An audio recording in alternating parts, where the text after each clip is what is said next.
Welcome. In today's quick guide, I'll show how to enable autoplay round video messages in groups on the Telegram app on your PC. If you've noticed those circular video messages and want them to play automatically without clicking each time, this new update makes it super easy. Let's jump right in. First, go ahead and open your Telegram app on your computer. Make sure your app is updated to the latest version so you can access this feature without any issues.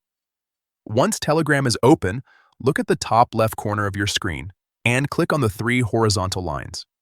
This will open the main menu where all your settings and options are located. From there, click on Settings. This will take you to a new page where you can customize your Telegram experience. Next, scroll down a bit and find the Advanced option. Click on it to open more detailed settings. Now, inside the Advanced section, look for In Groups. This is where you can manage how media behaves specifically in group chats. Click on In Groups, and you'll see an option called Round Video Messages. This is the feature that controls whether those circular video messages play automatically. Simply enable this option by toggling it on.